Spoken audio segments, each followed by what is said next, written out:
और इस वक्त दंतेवाड़ा से एक बड़ी खबर आपको दे दें। धर्मांतरण को लेकर दो पक्षों में विवाद हो गया है। मारपीट की नौबत आ गई। ईसाई पक्ष पर धर्मांतरण के लिए दबाव बनाने का आरोप है। मारपीट में 8 से 10 लोग घायल हो गए हैं। तनाव की स्थिति है। पुलिस बल वहां तैनात है। फोर्स पहुंच चुकी है। गांव में फोर्स घुस नहीं पा रही, ये भी अपडेट है। कुआंकोंडा के श्यामगिरी का मामला है, जहां दो पक्षों में धर्मांतरण को लेकर तनाव और विवाद है। विवाद और तनाव इतना बढ़ गया है कि अब वहां पुलिस फोर्स तैनात है, लेकिन पुलिस फोर्स गांव के भीतर दाखिल नहीं हो पा रही। वेद प्रकाश संगम सहयोगी हमारे साथ जुड़ गए हैं। वेद, बताएं क्या स्थिति है? जी देखिए पुनीत, अभी जो स्थिति है उसके मुताबिक जो घायल हैं करीब 8 से 10 घायल बताए जा रहे हैं, जिन्हें बेहतर उपचार के लिए जिला अस्पताल रेफर किया गया है। लेकिन जैसा कि गांव वाले बता रहे थे कि यहाँ पर सुबह से ये स्थिति बनी थी, जबकि दो पक्षों में मारपीट की नौबत आ गई थी।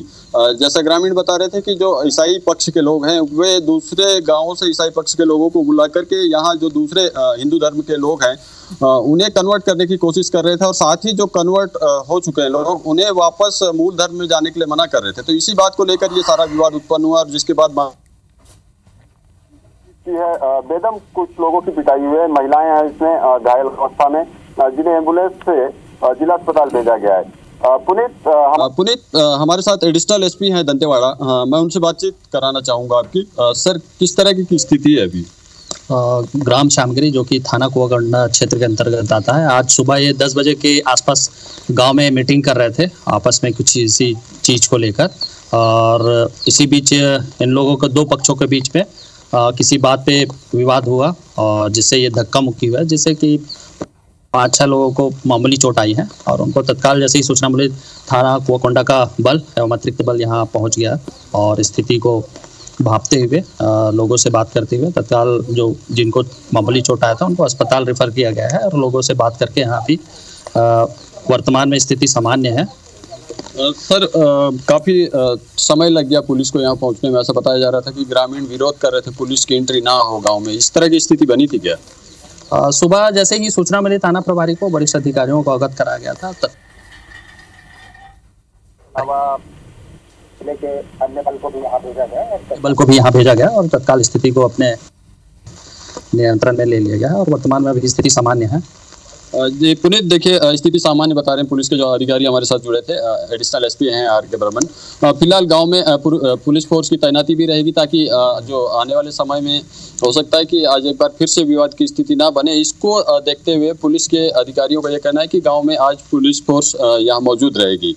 पुनीत, चलिए आप नजर रखिएगा वापस, और एसपी साहब का भी धन्यवाद हमारे साथ में जुड़ने के लिए, बातचीत करने के लिए। तो जो हमारे सहयोगी दिखा रहे हैं, उस गांव में फिलहाल तनाव है। तनावपूर्ण हालात के बीच में पुलिस फोर्स तैनात है, लेकिन इन सब के बावजूद हालात को कंट्रोल करके रखा गया है। शुरुआत में पुलिस फोर्स को कुछ दिक्कतें आई, लेकिन अब जो घायल हैं उनको अस्पताल भेजा गया है, और सारे स्थिति को अंडर कंट्रोल बताया जा रहा है। वैसे ये पहला मामला नहीं है, इस इलाके में इस तरीके की घटनाएं घटती रही हैं। इनके जड़ में क्या है ये प्रशासन देख रहा है और उसे सॉल्व करने की कोशिश कर रहा है। आगे बढ़ते हैं। फिलहाल बढ़ते आगे मध्य प्रदेश ले चलते हैं आपको। छतरपुर में गुंडे बदमाशों के हौसले कुछ ज्यादा ही बुलंद हो गए हैं। दबंगों ने एक युवक को इतना परेशान किया कि वो अब हिंदू धर्म छोड़कर अन्य धर्म अपनाने के लिए जिला प्रशासन से अनुमति उसने मांगी है। दरअसल मुकेश यादव नाम के युवक ने शपथ लेकर कलेक्टर की जनसुनवाई में आवेदन दिया, जिसमें लिखा है कि अब हिंदू धर्म छोड़कर अन्य कोई भी धर्म अपनाना चाहता है, क्योंकि उसके साथ दबंगों ने ज्यादती की है और उसके मकान पर कब्जा कर लिया है। इतना ही नहीं, घर का सामान भी चुरा लिया है। बता दें आपको कि आवेदनकर्ता ने पहले पुलिस से शिकायत की थी इस मामले की। इसके बाद दोनों पक्षों को थाने बुलाया गया था, लेकिन दबंगों ने थाने के बाहर ही पीड़ित परिवार के साथ गाली गलौज की, धमकी दी, और विवाद करने वाले सभी पड़ोसी ही बताए जा रहे हैं जिन पर आरोप लग रहे हैं। उनमें से कुछ रिश्तेदार भी हैं। फिलहाल युवक ने कलेक्टर जनसुनवाई में जाकर न्याय की गुहार लगाई है। मैं परेशान हूँ कुछ लोगों से, और इसलिए मैंने आवेदन दिया है सर। 23 तारीख तक कुछ भी उस पर कार्रवाई नहीं हुई। फिर उन्होंने 23 तारीख को हमारे घर में ताला ही तोड़ करके ताला ही डाल दिया, अपना सामान पूरा वहां से चुरा ले गए। और अब रुक करते हैं राष्ट्रीय खबरों की ओर। हरिद्वार में ट्रेन को डिरेल करने की साजिश नाकाम की गई है। यहां पर रेलवे ट्रैक पर दरअसल डेटोनेटर मिला। ये डेटोनेटर हरिद्वार देहरादून ट्रैक पर बरामद किया गया है। पुलिस ने इस मामले में एक युवक को हिरासत में लेकर उससे फिलहाल पूछताछ की जा रही है। मोतीचूर रेलवे ट्रैक पर एक डेटोनेटर मिला है जिसको कि रेलवे विभाग द्वारा जो है यूज किया जाता है। इस पर सेंसिटिवली हमने काम किया है। हमारे पर हमने मुकदमा भी पंजीकृत किया है जिसमें कि 288 BNS की धारा में हमने मुकदमा पंजीकृत किया है और जो अभियुक्त है उसके खिलाफ वैधानिक कार्रवाई की गई है। मुरैना में वन विभाग ने करह आश्रम पटिया वाले बाबा के जंगल में मोरों का शिकार कर रहे 4 आरोपियों को पकड़ लिया। तस्करों से 5 मृत मोर के शव जब्त किए गए हैं। वन विभाग ने आरोपियों को नूराबाद पुलिस के हवाले कर दिया। आरोपी ग्वालियर, मुरैना और जौरा इलाके के रहने वाले बताए जा रहे हैं। वन अमले के अनुसार आरोपी मोर पंखों के साथ साथ मोर का मांस भी बेचने का काम करते हैं। फिलहाल आरोपियों से और पूछताछ की जा रही है ताकि तस्करों के चैन का खुलासा हो सके। इधर उत्तर प्रदेश के नोएडा सेक्टर 74 में बैंक्वेट हॉल में भीषण आग लगी है। हादसे में एक व्यक्ति की मौत होना बताया जा रहा है। रात लगभग 3 बजे की ये घटना है जिसके बाद दमकल की टीम ने आग पर काबू पाया है। धनतेरस के अवसर पर छत्तीसगढ़ के दूर दराज के इलाके में रहने वालों को बड़ी खुशखबरी मिली। पेट्रोल डीजल के दाम 2.5 रुपए उन इलाकों में कम हुए हैं। सुकमा, बीजापुर, बैलाडीला, कटे कल्याण, बचेली, दंतेवाड़ा के हिस्से यहां कीमतें कम हुई। इसका लाभ उनको मिलेगा। केंद्रीय पेट्रोलियम मंत्री हरदीप सिंह पुरी ने सोशल मीडिया पर पोस्ट करके इसकी जानकारी दी। प्रदेश में कुछ इलाकों में पेट्रोल डीजल के दाम कम होने पर सियासत भी शुरू हो चुकी है। पूर्व मंत्री अमरजीत भगत ने कहा कि सब्सिडी पूरे प्रदेश को ही मिलनी चाहिए। साथ ही ये भी कहा कि प्रदेश में 2 तरह के दाम होने से कालाबाजारी बढ़ेगी, जिस पर पलटवार करते हुए डिप्टी सीएम अरुण साहब ने कहा, प्रधानमंत्री मोदी एक एक व्यक्ति की फिक्र कर रहे हैं। केंद्र सरकार का निर्णय स्वागत योग्य है। कांग्रेस सवाल उठाने के अलावा कुछ नहीं कर सकती।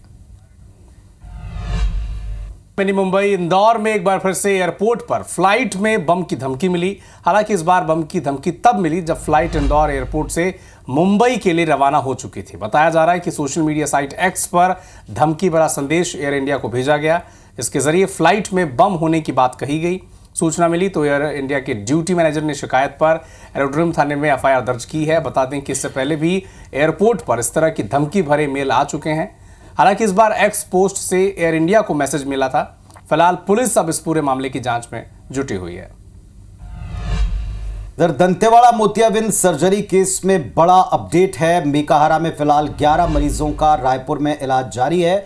वहीं दिल्ली से 3 एक्सपर्ट डॉक्टर्स की टीम मेकाहारा रायपुर पहुंची। दंतेवाड़ा जिला अस्पताल में कुछ लोगों का मोतियाबिंद का ऑपरेशन जो पिछले दिनों हुआ वो बिगड़ गया, इन्फेक्शन फैल गया आंखों में। उनको सबको एक एक करके रायपुर लाया गया। मेकाहारा में उनका इलाज जारी और अब दिल्ली के एक्सपर्ट हैं जो उनका इलाज करने के लिए आए हुए हैं। तो देश प्रदेश में फिलहाल इतना ही। हम तीनों को इजाजत दें। खबरों अपडेट्स के लिए आप देखते रहें IBC 24। नमस्कार।